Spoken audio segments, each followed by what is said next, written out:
Vipi wadau? Mara nyingi zile barabara ambazo wazazi wetu wanaziona ndizo hazifai, ingawa wewe unaamini kwa roho yako na moyo wako ndicho kitu ambacho unahitaji kukifanya, ndizo ambazo hutupelekea sisi kuweza kutimiza ndoto zetu. Hii ni taarifa ambayo imedhihirishwa na ambaye ni kasisi tajika Bishop Dr. JJ Gitahi kupitia interview ya kwake na Kameme FM. Pastor JJ alipata kudhihirisha kwamba mamake mzazi alikuwa karibu kumuua baada ya kumpata akisoma Bibilia. The popular Bishop JJ Gitahi, known also for his music, a bishop and the founder of the Priesthood Church of Kenya, was always well grounded to be distracted by naysayers. He is also a elder of the Kikuyu community, trying to build up a very strong Kikuyu nation through his teachings of what the men of Kikuyu and Mombi should be following, and also our ladies, how they should be behaving. He is among the most successful people in Kenya, and very few know about his story and how he struggled to be where he is today. He was in an interview where he talked about how he imagined to be who he is today. He said after class 8, he came to Nairobi and he was working in a construction site, but life got more tough and he went back home.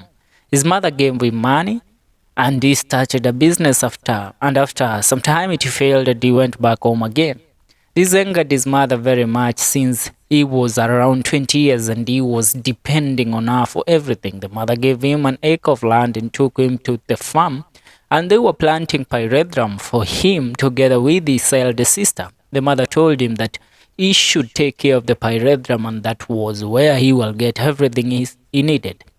As they were planting, JJ walked home and he took 3 Bibles, English version, Swahili version and Kikuyu version, and he was trying to relate to what all the 3 books were saying.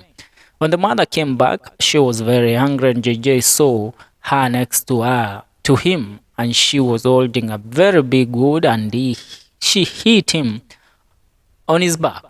He felt like the upper and lower body was separated and he lost focus. For some time, I told the mother she has killed him, and the mother started giving him first aid. She went ahead and told him to boil the Bibles and eat them for the rest of his life without knowing she had prophesied for him. From that time, everything he has is because of the Bible. Sometimes wazazi wetu ni wazazi ambao mara nyingi ghadhabu zao na maneno yao wanayoyatoa wakati wameghadhabishwa yanageuka kuwa baraka. Tunawaheshimu, tunawapenda, yani kama kuna kitu ambacho mtoto yeyote katika ulimwengu anakipenda, hakuna kitu mtoto anakipenda kuliko mzazi wake. Na hakuna kitu mzazi anapenda kuliko mwanawe. Hilo ni jambo ambalo utakubaliana nalo. So sometimes they say things out of anger, but they turn out to be blessing. Alimwambia hizo Biblia unazozisoma enda zichemshe na ziwe chakula utakacho kila maisha yako yote. Na hivyo ndivyo alikwenda na kuzichemsha zile Biblia kulingana na mafunzo yake, kulingana na mahubiri yake. Pastor Bishop JJ Gitahi ni kati ya makasisi tajika katika dunia yetu ya sasa.